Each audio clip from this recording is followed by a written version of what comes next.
Hi guys! For my TED Talk, I'm going to talk about post-traumatic stress disorder. I'm sure most of you know what PTSD is because of all the news coverage there's been on the topic since the start of the Iraq and Afghanistan wars. My goal is to tell you guys about what is going on inside a person's brain when they are experiencing an episode of PTSD. First of all, let me clarify what post-traumatic stress disorder really is. Defined as a memory disorder, individuals suffering from PTSD usually experience flashbacks and involuntary sensory images such as a loud noise or balloons popping. After experiencing a flashback or a trigger event, the individual usually finds himself reliving the traumatic experience. These memories are so intense that most people who suffer from the disorder are unable to recognize that they are experiencing a memory and not the actual event. While the study of PTSD has been on the rise in recent years, there is still a lot we do not know and understand about this disorder. One major question that researchers have been trying to tackle is what is going on inside of our brains that are causing these vivid memories and flashbacks. In a recent study, researchers were trying to tackle this exact question. In fact, they based their research off of the dual representation theory of PTSD. Now, I am sure you guys are wondering what the heck is the dual representation theory of PTSD. This theory basically suggests that even though the flashbacks that are experienced are extremely vivid, which would lead us to believe in an increase in medial temporal lobe activity, there is actually a decrease in the amount of activity going on in the medial temporal lobe. If you guys remember, which I'm sure you do, the medial temporal lobe deals with encoding, storing, and retrieving long-term memories. So the idea that there is a decrease in the medial temporal lobe during an episode of PTSD seems a little backwards. So how did these researchers conduct a study to determine whether there is an increase or a decrease in the MTL? Well, they simply stimulated neurons that controlled flashbacks and neurons that controlled everyday episodic memories of the traumatic event in PTSD patients. Now, before I dive deep into what these researchers found, I want to brush you guys up on what areas of the brain are responsible for some of the factors that play a role in the recollection of memory. It is known that the majority of neural anatomy, where we are able to purposely recall our memories, tend to be found in the left lateral regions of the brain. The prefrontal cortex, the hippocampus, and posterior cingulate are the major contributors to our ability to recall a memory. Before I end my quick review of what areas of the brain are responsible for what, I just want to explain why the amygdala and insula are relevant areas to PTSD. As we learned in class, emotions play a crucial role in the formation and recollection of memories. It's obvious that there is a lot of emotion involved during an episode of PTSD, and that's where the amygdala and insula come into play. Okay, now that I gave you all a refresher on what we have just learned in the past 14 weeks, let me get on with my point. When looking at a healthy individual, we see that detailed and emotional memories are associated with high levels of activity in the hippocampal and parahippocampal regions of the brain. However, if we follow the dual representation theory of PTSD, we have to separate episodic memories from flashbacks because they are inflexible and lacking in context. It is believed that flashbacks are simply the result of whatever the dominant activity was in the dorsal visual stream during the time of the traumatic event. So just to explain to you guys what that means, the dorsal visual stream extends from the posterior visual region to the superior parietal region and is responsible for producing our opinions and personal viewpoints on how to react. So basically, what is being suggested is that whatever opinion or viewpoint we had of the traumatic experience at the time it was happening is what is responsible for the vivid flashbacks. To make things even more confusing, researchers think the trauma representations from the dorsal visual stream are associated with activity going on in the motor cortex which reflects a person's defensive actions, and the amygdala, which again shows what we are experiencing emotionally.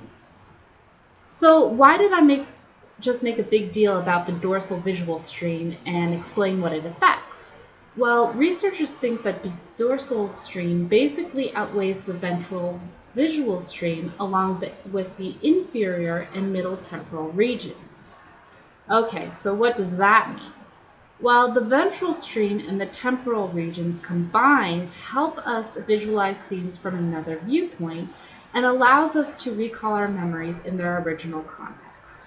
If the dorsal stream actually does take over the ventral stream, we can assume that we are not able to accurately recall memories in their original context. Instead, we recall them on an emotional level. For example, while reading a book and unexpectedly seeing a picture of a big hairy spider is scary, it would usually not bring up a major emotional reaction when the memory of turning the page and seeing the spider is recalled. However, if the ventral stream is in any way hindered or suppressed, we may recall the memory of seeing the spider and take the memory out of context. Instead of the spider being a picture in a book, it could be a memory of the spider jumping out of the book and actually biting you. In a recent case study conducted by Liberzon, Taylor, and Fig, they found that when the patient, who of course was suffering from PTSD, experienced a flashback, there would be an increase of blood flow in the left inferior frontal cortex and bilateral insula, and a decrease in blood flow in the right medial temporal lobe and bilateral superior cortices.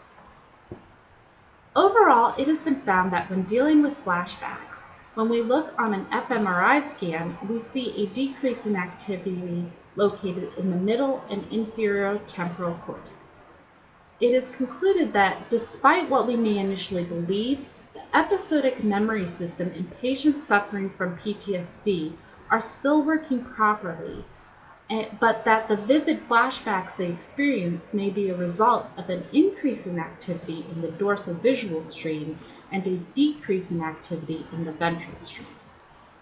So I've just spent a lot of time talking about random parts of the brain and saying big fancy words that the majority of us probably have heard before but don't really understand. Because let's face it, you guys have probably zoned out and didn't pay attention to what I was saying. So let me just summarize what I said and all the fancy lingo means. Researchers today believe that people who suffer from PTSD do not have any problems with their episodic memory system. Instead, there is a combination of increased and decreased blood flow to other areas of the brain, such as an increase in the dorsal visual stream and a decrease in the ventral stream. I've given you guys an overview of what is going on in the brain of PTSD patients, but let me take the time to talk about a couple of areas in more depth. It has been found that there are some structural abnormalities in certain areas of the brain in sufferers of PTSD. One such area is the hippocampus. As we all well know by now, the hippocampus is associated with explicit declarative memories, working memory, episodic memory, and contextual learning. When looking at MRI scans, researchers have found that there is a decrease in hippocampal volumes, and MRS studies have found a decrease in neuronal integrity. Now, some people have argued that these studies saying that the detection of decreases in hippocampal volume have not been replicated in other studies or other patients. The response to this challenge is that in many cases, the decrease of the hippocampal volume is so subtle that it is difficult to detect, but it is indeed still there. Those with a decrease in their hippocampal volume are reported to perform poorly on neuropsychological memory tasks and have difficulty recalling positive autobiographical memories. Another area believed to have a decreased volume in PTSD patients is the amygdala. As I mentioned earlier, a major area that contributes to emotional processing is the insula. Studies show limited evidence which suggests there are structural abnormalities in those with PTSD. A recent study used voxel-based morphometry to look at structural differences in the volume of gray and white matter. The structural difference was that those with PTSD had a lower gray matter density in the insula bilaterally than that of the control group. The left hippocampus and inferior anterior cingulate cortex also showed some differences.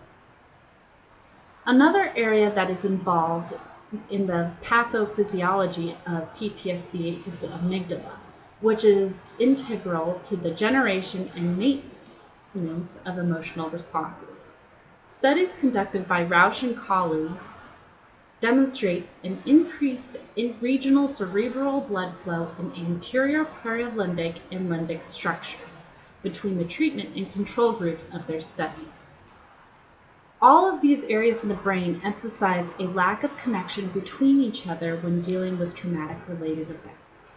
Garfinkel and Liberzon, two prominent PTSD researchers, state that trauma exposure sets off a cascade of neural changes that culminates in a state of amygdala hyperresponsivity to trauma reminiscent and other threat-related stimuli that mediate symptoms of hyperarousal and vigilance associated with PTSD.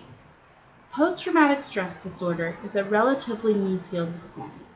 While there have been many studies conducted on learning what goes on in the brain of an individual suffering from PTSD, we still do not know what causes some people to experience such vivid and intense flashbacks.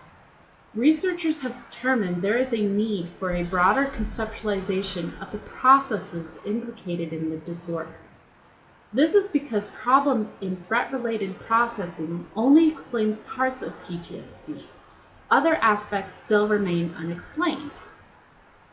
In order to better understand PTSD, future neuroimaging research needs to look at other mechanisms in the